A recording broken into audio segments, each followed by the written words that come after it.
Court marriage की legal process video में आपका स्वागत है। शादी में होता है बहुत सारा खर्च या अन्य परेशानियों के चलते कई लोग आजकल कोर्ट मैरिज भी करना चाहते हैं।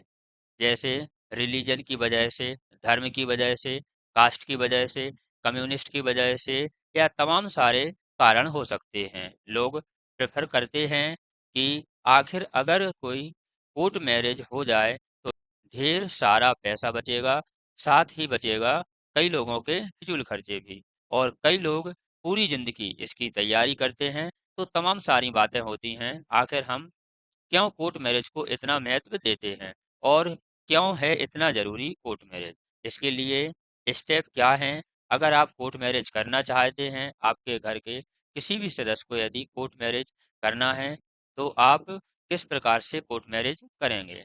क्या आप उसकी प्रोसीजर अपनाएंगे? क्या प्रक्रिया होती है? हम स्टेप बाय स्टेप आपको बताने जा रहे हैं। नमस्कार, आप सभी देख रहे हैं the moral education YouTube channel को। मैं एडवोकेट पवन आप सभी का बहुत-बहुत स्वागत करता हूँ। इस वीडियो के एडवाइस में अगर कोई परेशानी, कोई दिक्कत है, तो आप हमें कमेंट करके कानूनी सलाह ले सकते हैं। साथ ही साथ हम आपको इस प्रक्रिया में स्टेप बाय स्टेप बताएँगे कि आखिर कोर्ट मैरिज की क्या प्रक्रिया होती है। सबसे पहले आपको ये समझना होगा कि पूरे भारत में जो कोर्ट मैरिज की प्रोसीजर है, वह स्पेशल मैरिज एक्ट 1954 के तहत कानूनी है। जो 19 स्पेशल मैरिज एक्ट 1954 के तहत कानूनी रूप से वैध है और इसी कानून के अंतर्गत पूरा का पूरा कोर्ट मैरिज होता है। तो सबसे पहला स्टेप क्या होता है? इस वीडियो में जो प्रोसीजर है, जो प्रक्रिया है, वह सारा बताएंगे। तो सबसे पहला स्टेप होता है कि लड़का और लड़की की जो उम्र है वह 18 और 21 होनी चाहिए, जिसमें लड़के की आयु 21 वर्ष और लड़की की आयु 18 वर्ष से ऊपर होना चाहिए। एक भी दिन इसमें कम नहीं होना चाहिए, नहीं तो कोर्ट मैरिज नहीं होगा। दूसरा, आपका धर्म क्या है, आपकी कम्युनिटी क्या है, आपकी कास्ट क्या है, आपका रिलीजन क्या है, सबसे कोई फ़र्क नहीं पड़ता है। फ़र्क सबसे बड़ा है तो आप इंडियन मूल निवासी हैं या फिर आप फ़ॉरेन मूल निवासी भी हैं। तो फिर यदि इंडियन लड़का है और जो लड़की हैं, वो अगर फ़ॉरेन की भी हैं, तो भी शादी हो सकती है। किसी भी रिलीजन में अगर आप शादी करना चाहते हैं, तो आप कर सकते हैं, कोई परेशानी नहीं है। किसी और कास्ट से बिना बिलोंग करते हुए आप यदि शादी करना चाहते हैं, किसी और कास्ट में आप शादी करना चाहते हैं, तो भी आप कर सकते हैं। स्पेशल मैरिज एक्ट में लेकर आपको ध्यान रखने वाली कुछ बातें हैं। जैसे कम से कम इसमें 30 दिन का समय होना चाहिए। आपके पास कितने दिन का समय होना चाहिए? 30 दिन का। 30 दिन का समय इस तरह से, क्योंकि ये पूरी प्रक्रिया है आपकी, वह समय चाहती है, समय की आवश्यकता होती है। तो सबसे पहली बात, लड़का और लड़की की आयु 18 और 21 होना चाहिए और आप इंडिया के मूल निवासी होना चाहिए, जिसमें लड़के का इंडिया का होना अति आवश्यक है या फिर लड़की का एक सदस्य आपका इंडिया का होना चाहिए। इसी के साथ इसमें डॉक्यूमेंट क्या-क्या लगते हैं, तो डॉक्यूमेंट में आपको क्या-क्या लगते हैं वह बताने जा रहे हैं। सबसे पहला आपका एक आईडी प्रूफ लगेगा, एक एड्रेस प्रूफ लगेगा, एक आपका एज प्रूफ लगेगा। एज प्रूफ में आपका 10th क्लास की मार्कशीट हो जा सकती है आपकी, जो बर्थ सर्टिफिकेट का काम करती है। एड्रेस प्रूफ में आपका आधार कार्ड हो सकता है, ये आपका एड्रेस प्रूफ का काम करता है। और सारी चीज़ें होती हैं, लेकिन जो मोस्ट मोस्ट वही बता रहे हैं। आईडी प्रूफ में आईडी प्रूफ में आपका पैन कार्ड हो सकता है, आपका पासपोर्ट हो सकता है या आपका आधार कार्ड भी हो सकता है। तो ये आपका आईडी प्रूफ रहा। साथ ही साथ पासपोर्ट साइज़ की फ़ोटो लगेंगी आपको। तो ये रहे आपके डॉक्यूमेंट। ये दोनों की तरफ से लगाए जाने वाले डॉक्यूमेंट हैं। साथ ही साथ आपको फिटनेस भी लगेंगे, गवाह भी लगते हैं, 3 गवाह लगते हैं। कौन हो सकते हैं यह गवाह? यह दोनों तरफ से 3-3 नहीं, टोटल 3 लगते हैं आपको गवाह, जिनके आधार कार्ड और पासपोर्ट साइज़ की फ़ोटो भी लगती है।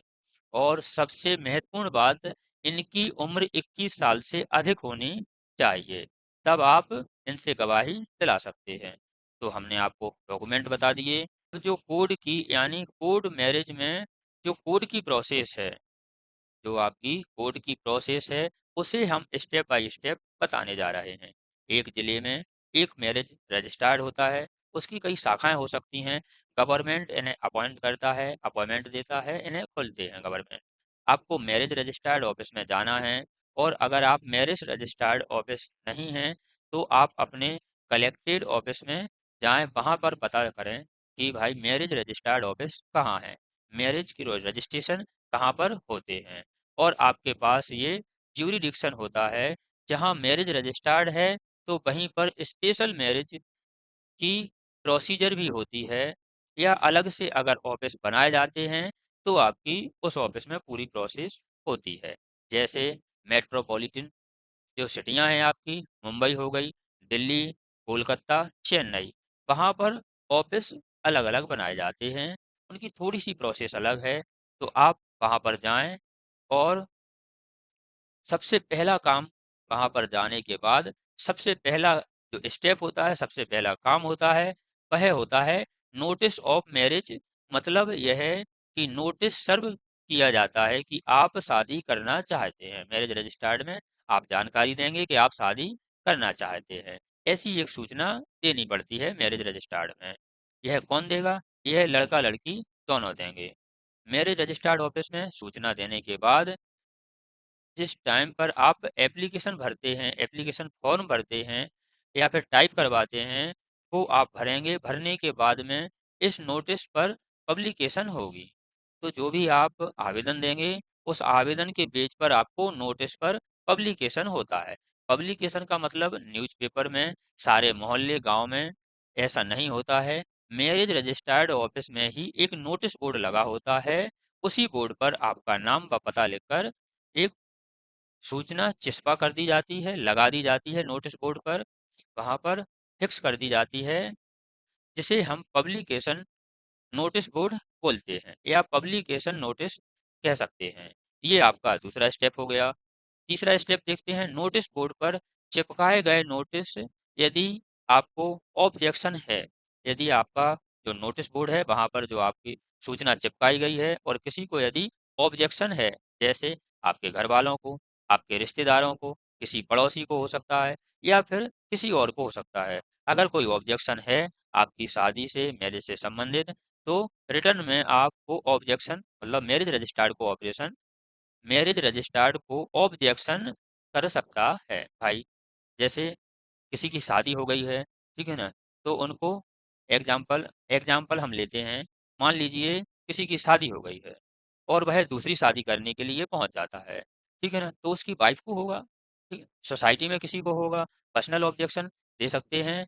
और यदि वह शादीशुदा है, तो ये शादी नहीं कर सकता है, वो वैलिड ऑब्जेक्शन है, वह किए जा सकते हैं। जी हाँ, तो ऑब्जेक्शन के लिए जो टाइम होता है वो 30 डेज का होता है। मतलब 30 दिन के अंदर अगर किसी को कोई ऑब्जेक्शन है, कोई दिक्कत है, कोई परेशानी है, तो ऑब्जेक्शन कर सकता है।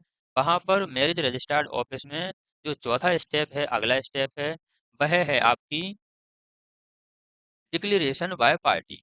डिक्लेरेशन बाय पार्टी का मतलब होता है जो आप पार्टी हैं डिक्लेयर करती हैं, डिक्लेयर करती क्या, डिक्लेयर देती हैं उन्होंने इसके पहले कोई दूसरी शादी नहीं कर रखी है।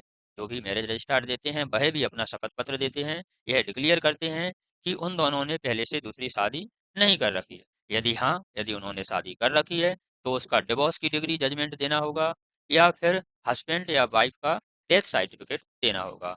तो ये सारा डिक्लेरेशन उनको करना होता है, शपथ पत्र देना होता है। कोर्ट के सामने यानी मैरिज रजिस्ट्रार्ड ऑफिस के सामने। और इसके साथ ही जो विटनेस हैं वो भी अच्छे से जानते हों उनके लिए, उनसे भी पूछा जाता है कि वह किस प्रकार जानते हैं, क्या रिलेशन है, कोई परेशानी तो नहीं है। और हम ये स्टेटमेंट दे रहे हैं, उनसे भी स्टेटमेंट लेते हैं कि उनके साथ में कोई दिक्कत है, तो वह डिक्लेरेशन देता है लड़का, लड़की खास डिक्लेरेशन देते हैं। लड़का लड़की को शपथ पत्र देना अति आवश्यक होता है, डिक्लेरेशन देना अति आवश्यक होता है कि उन दोनों ने पहले से शादी नहीं कर रखी है। वहाँ यह भी डिक्लेरेशन होता है कि मेरी उम्र 18 वर्ष से ऊपर है और लड़के की उम्र 21 वर्ष से ऊपर है। यह डॉक्यूमेंट के साथ लिखित में देते हैं। अब जो अगला स्टेप है, वह 30 दिन जो आपके 30 डेज़ थे, जो आपका नोटिस बोर्ड पे चिस्पा की गई थी सूचना, उसके लिए 30 डेज़ दिए जाते हैं। अब 30 दिन समाप्त होने के बाद आपका जो अगला स्टेप होता है, वो होता है सर्टिफ़िकेट ऑफ मैरिज मतलब कि पहली स्टेप और जो लास्ट की स्टेप बताई, ये पूरी होने के बाद आपको सर्टिफिकेट ऑफ मैरिज मिलता है। ये आपका शपथ पत्र है कि जो आपने जानकारी दी है वह संपूर्ण सही है। ठीक है। इसके साथ ही साथ एक महत्वपूर्ण बात आती है कि भाई फीस कितनी लगती है, फीस की प्रोसेस क्या होती है। तो आप यदि एजेंट के माध्यम से करवाते हैं या लॉयर के माध्यम से करवाते हैं तो उनकी तो एक अलग से फीस हो सकती है, जो उनकी अपनी फीस होती है। जो गवर्नमेंट की फीस होती है वह 500 से 1000 के बीच में होती है, अलग अलग चेंज होती रहती है। वह 500 से 1000 के बीच में हो सकती है। ये ज़्यादा बेटर होगा कि आप अपने जो मैरिज रजिस्टर्ड ऑफिस में जाकर पता करें, तो वो आपको बता देंगे कि फीस कितनी होती है। आप इसको स्मूथ प्रक्रिया में लेना चाहते हैं, आसानी से मैरिज करना चाहते हैं, तो आप मैरिज रजिस्टर्ड करवाने वाले किसी एडवोकेट से, कोर्ट मैरिज करवाने वाले एजेंट से, वैसे एजेंट से अच्छा है कि आप किसी लॉयर से कंसल्ट करें। वह आपको इससे हेल्पफुल लीगल सपोर्ट करेंगे क्योंकि उन्हें सभी लॉ की जानकारी होती है। आपकी शादी प्रॉपर तरीके से करवाने में आपको जानकारी किस प्रकार लगी, यदि पसंद आई हो तो वीडियो को लाइक और चैनल को सब्सक्राइब जरूर कर लें। किसी परेशानी के लिए आप हमें कमेंट कर सकते हैं या फिर वीडियो के डिस्क्रिप्शन में इंस्टाग्राम आदि ऐप की लिंक दी है, वहां से आप हमसे सीधे संपर्क कर सकते हैं। आप हमसे अन्य किसी प्रकार की जानकारी भी ले सकते हैं। मिलते हैं अगली वीडियो में। आप सभी स्वस्थ रहें, सुरक्षित रहें। Thank you for watching this video.